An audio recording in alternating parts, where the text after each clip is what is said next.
Okay, so we're gonna start in a couple of minutes, just waiting for a few other people to join the webinar. See you in a bit.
Okay, ready to start.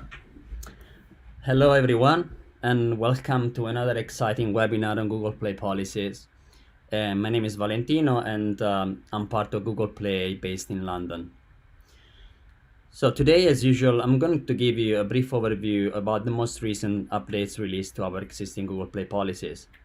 I will try to walk you through these updates and give you an overview on what the major changes are, the rationale behind it, and most likely what do these changes mean for you.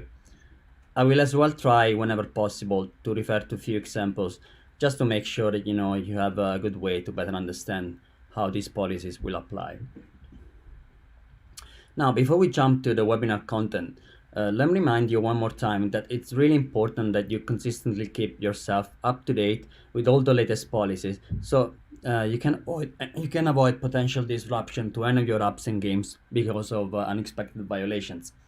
For those of you who are new to Google Play or join us for the first time, All details you can find about our policies on the Google Play Policy App Center, which is at the link play.google.com/policy. I will repeat once again. You can find all this information on the Google Play App Center, which is at the link play.google.com/policy. Also, don't forget to subscribe to our YouTube channel so that you won't miss the latest updates about our amazing webinars, as well as you will have access to all the previous ones. You can find our channel by searching for the word Google Play Developer Livestream in case you want to find on the search tube. If you haven't done that already yet, it's very simple. All you need to do is just press the red button subscribe you can see on the screen. You'll find below your YouTube channel. With that said, let's get started with our webinar now. At the end of the webinar, I will try to answer a few of the questions which some of you have submitted through the registration form. If you haven't done it yet, I highly recommend that you will do it in the future to all the other upcoming webinars. As mentioned, a couple of weeks back, Google Play has released a bundle of policy updates, primarily related to some of our existing policies. Some are a simple clarification, while some other are new policies. So let's go quickly through the list. We have marijuana and tobacco and alcohol, gambling, sexual content, hate speech, user-generated content, families 2.0 and DFF eligibility, counterfeit, loot boxes, and minimum functionality. Many of you now may be wondering why the need for policies such as these, where it's truly a matter of common sense. Why would I want to promote unapproved substances on the store, or even worse, use inappropriate language, right? Well, we have realized that although we may have common understanding on the broader terms for many of these categories, much smaller interpretation could differ largely across each individuals. Therefore, we wanted to take a step up front and remove this ambiguity by detailing out all these details so that our platform is safer to use for everyone. I would like to remind you that we generally do most our communication via email. That's why we constantly remind our developers to check the register email inbox. This time is no exception, so we send out an email covering all the latest policies releases. So please do check your email inbox in case you haven't done yet.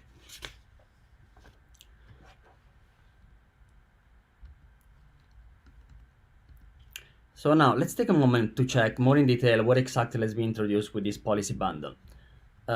We have introduced a new family policy and updated our design for family program. We have introduced a new ad network certification policy for app that serves ads to the children.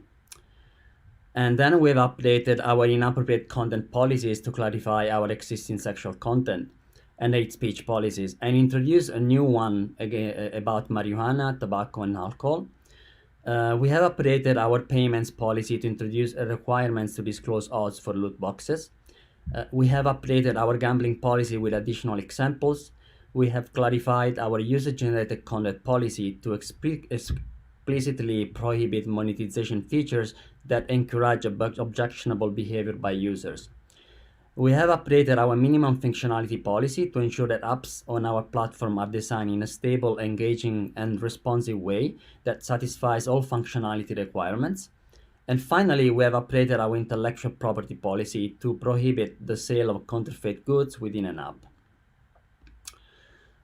During our previous webinar, I explained to you that the Developer Policy Help Center, which you can find at play.google.com/policy, is your resource for everything related to Google Play policy. If you access the website, you will notice straight away we have organized all our policies into themes represented by 10 tiles. For example, the privacy, security, and deceptive policy, or the monetization and ads policy. Before we jump into more granular details, let's take a quick look at which of the major policy areas are the ones interested by this release.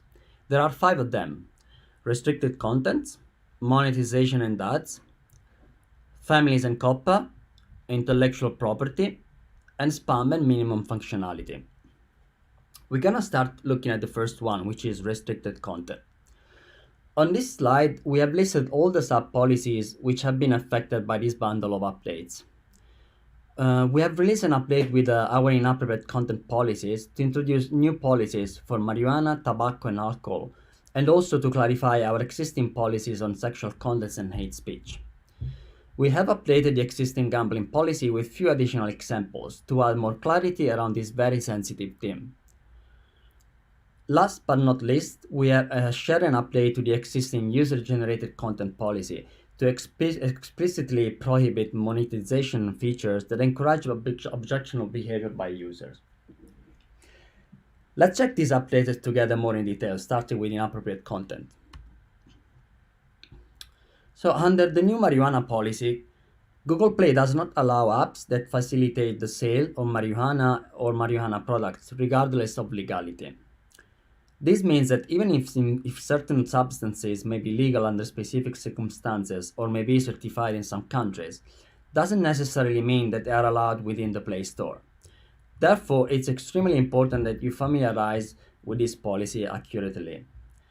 Everyone may have a different understanding, but the same logic applies to our platform. If you think about it, Google Play is a global platform which serves users all around the globe. Certain things could be acceptable at certain places, whereas in other places it may not. Google Play is a global platform and is used to distribute apps and games to all users around the globe. So again, some places may accept some exceptions where some others may not. This is one or another example where we have sensed the urge to have a specific policy so that all the players will be aligned regardless of their location, uses, and cultural difference. Now, we still allow sales of paraphernalia, for example, rolling papers and bongs, games, and informational apps, such as locating dispensaries, comparing products, and cookbooks. But we will strictly prohibit allowing users to order marijuana through an in-app shopping cart feature and assisting users in arranging delivery or pick up marijuana or facilitating the sale of product containing THCs and so on. A new policy now has been released about tobacco. So the policy does not allow apps that facilitate the sale of tobacco, including e-cigarettes, or encourage the irresponsible use of tobacco on Google Play Store. This policy is pretty straightforward. We do still allow apps selling of paraphernalia, but we will strictly disallow apps depicting and encouraging the use or sale of tobacco to minors, or implying that consuming tobacco can improve social, sexual, professional, intellectual, or athletic standing.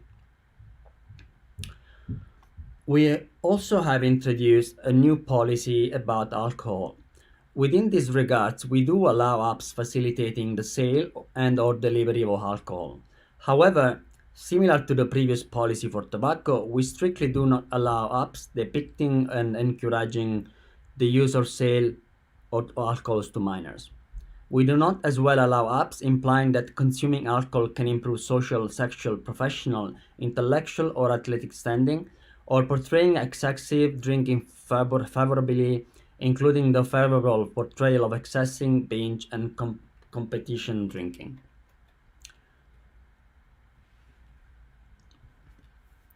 Now, we have released a new update in regards to the hate speech policy, with the intent of providing some clarifications and extra guidance around the existing policy.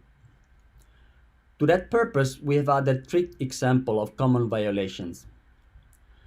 For those of you who are yet not familiar with this policy, under the hate speech guidelines, we do not allow apps that promote violence or incite hatred against individuals or groups based on race or ethnic origin, religion, disability, age, nationality, veteran status, sexual orientation, gender identity, or any other characteristic that is associated with a systemic discrimination or marginalization. As mentioned earlier, we haven't released significant changes on the existing hate speech policy, but we enriched the guidelines with 3 common violations to add some clarity. Compilations of assertions intended to prove that a protected group is inhuman, inferior, or worthy of being hated. Second example is app that contains theories about a protected group possessing negative characteristics, or explicitly or implicitly claims the group is a threat. And finally, content or speech trying to encourage others to believe that people should be hated or discriminated against because they are a member of a protected group. Before we move on to the next topic, I'd like to highlight though that many of the hate speech violations are found mostly commonly in apps with user-generated content, also known as UGC. Now, we hold developers accountable and responsible for user-generated content, since they are still part of their own app contents. Therefore, developers are responsible to implement all the necessary requirements to monitor and moderate user-generated content. The last update released under the inappropriate content policy is around sexually explicit contents. This is an existing policy that I trust many of you are already aware of. However, we decided to make few significant additions here as well, with the intent to provide clear guidelines and some common violations examples. Now, again, for those of you who are not familiar with the sexual content policy, we don't allow apps that contain or promote sexual content, such as pornography or any content or services intended to be sexually gratifying. Content that contains nudity may be allowed if the primary purpose is educational, documentary, scientific, or artistic, and is not gratuitous. With this release, we have specified few specific cases which are allowed under this policy. Content that contains nudity may be allowed if the primary purpose is educational, documentary, scientific, or artistic, and is not gratuitous. So this is the part of the text which have been clarified within this policy. As mentioned earlier, we have specified more examples of these common violations in order to provide you with more clarity on what actually is considered as sexually explicit content. I'm listing few directly from our App Center. So we have the depictions of nudity in which the subject is nude or minimally clothed, and where the clothing would not be acceptable in an appropriate public context. Depictions, animations, and illustration of sex acts or sexually suggestive poses. Content that depicts sexual acts and fetishes. Content that is lewd and profane.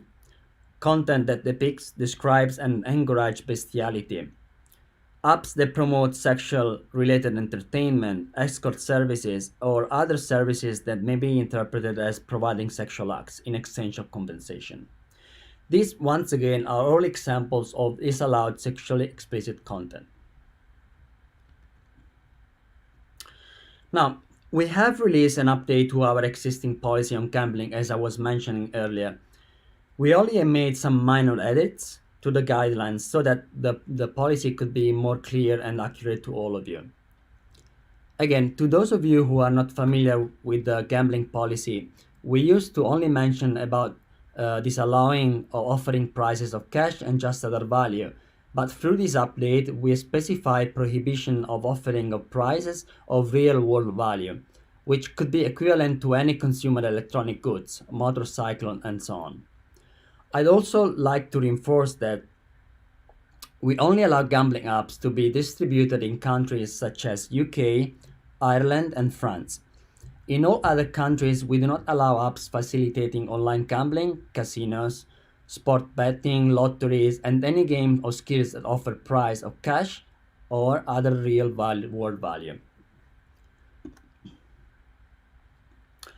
We have released a new update also within our UGC policy in order to define better a specific subset of behaviors which are not tolerated on Google Play Store.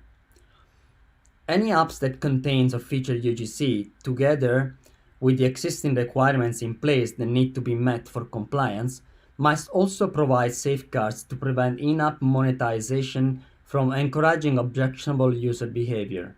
For example, there have been instances where an app would use monetary means to promote sexually explicit UGC. This is something we not allow on the store.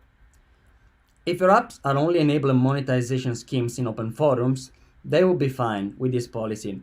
But if your app support enabling monetization scheme in private environment, I would advise you to take a closer look at this updated policy to prevent any action to be taken on your app. As a reminder, we define user-generated content, any content that users contribute to an app and which is visible or accessible by at least a subset of the app's user. If this describes your app, please Check once again accurately the UGC policy to learn more about all the additional precautions you must take in order to moderate that content and provide a policy compliant experience to the user.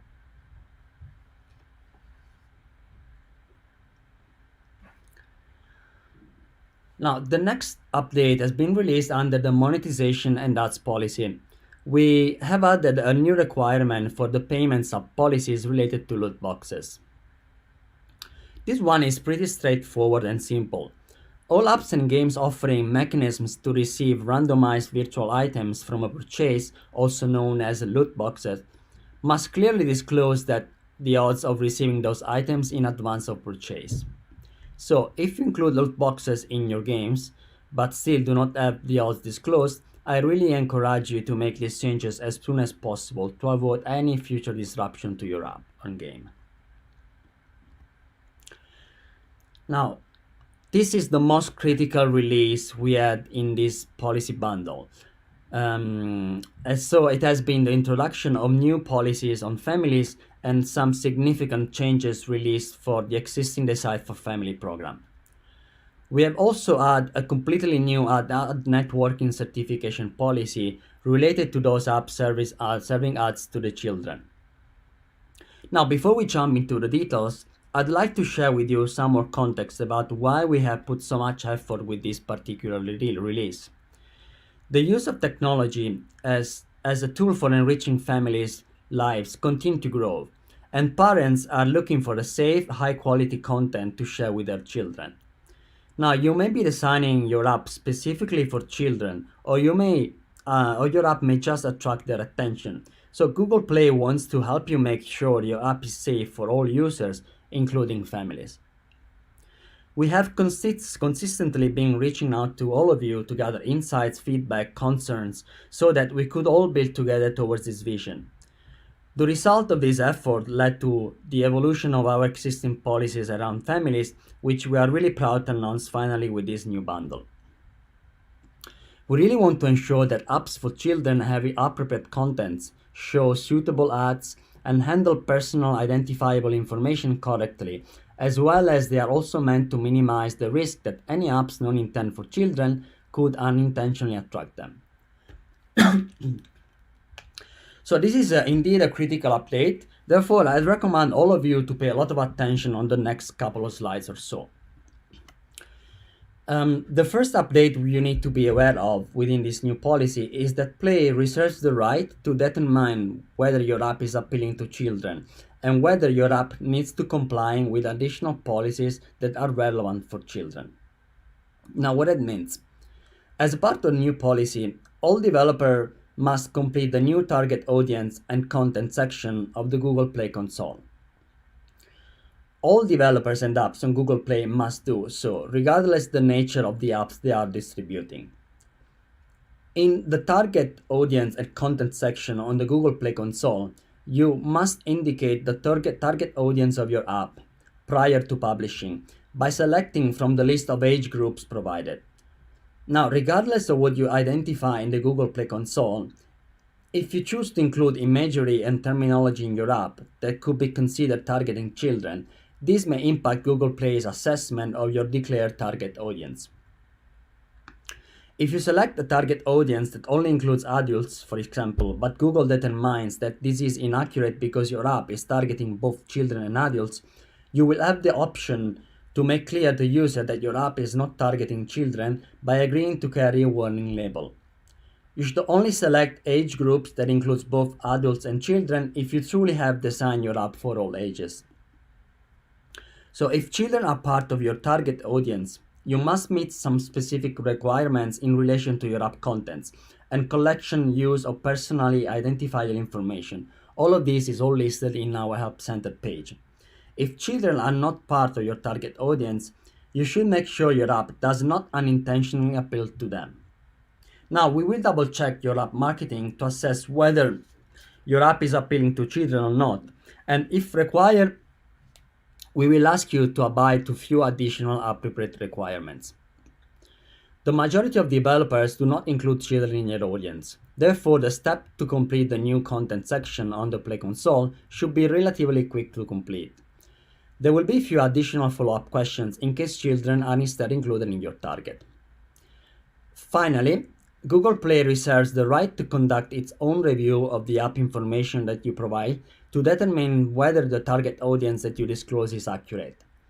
We will use the information you provide in your Google Play console alongside with our own review of your app marketing assets to assess your app and apply policies according to the following target audience group: children and older user, and finally the older user. We recommend you to review our new policies from Play Policies Center in more detail and take training course from Play Academy before starting the target audience and content section so that you clearly understand the implication of your answers. The second major update you need to be aware for families is the release of a new ad networking certification policy related to those apps serving ads to children. Ads in your app that are served to children need to be appropriate and must serve from an ad network which has been certified to comply with our family policies. If your app targets both children and old users, you must implement age screening measures and make sure that ads shown to children come exclusively from one of Google Play certified ad network. At the moment, there are 8 ads networks which have been certified, and you can find the full list on our help center. We are planning to expand, of course, the list further in the near future. Now, we list all the ad network certification requirements in the Policy Help Center, alongside with all the relevant information in regards to this new policy and the form to fill in case you are an ad network and you would like to be certified.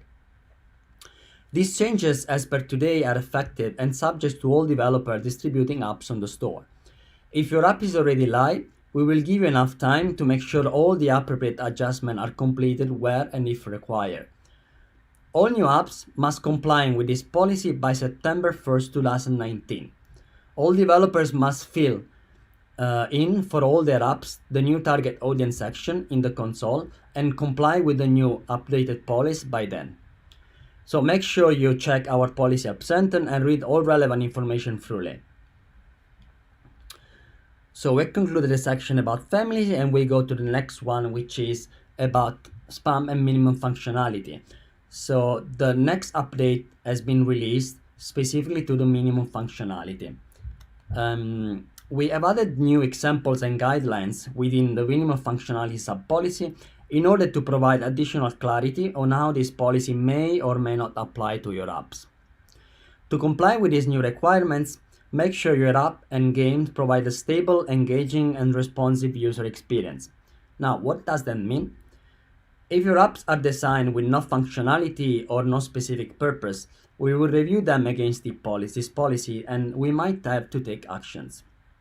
Another example of violations for these policies are apps with high value purchase which are not providing any feature justifying that premium. The last updates we're gonna see for today is just a reminder that we have added a link in our counterfeit section under intellectual property areas. So this is not proper policy release. I would like first to remind the contents for our policy on intellectual property and counterfeit. So we do not allow apps or developer accounts that infringe on intellectual property rights of others, including trademark, copyright, patent, trade secret, and other property rights. We also do not allow apps that encourage or induce infringement of intellectual property rights. We don't allow apps that sell or promote for sale counterfeit goods. Counterfeit goods contain a trademark or logo that is identical to or substantially indistinguishable from the trademark of another. If you are a trademark owner and you believe there is an app on the Google Play Store that does infringes on your trademark rights, we encourage you to reach out to the developer directly to resolve your concern. However, for those of you who are unable to reach out a resolution with the developer, we added this link on our Policy Help Center for you to submit a complaint regarding the subsected violation. Once the form is submitted, we will investigate and take proper action based on the investigation result. Hopefully, this explains intellectual property and counterfeit policies in general But for more information or to file a request, please visit our Help Center and find more about our copyright procedures.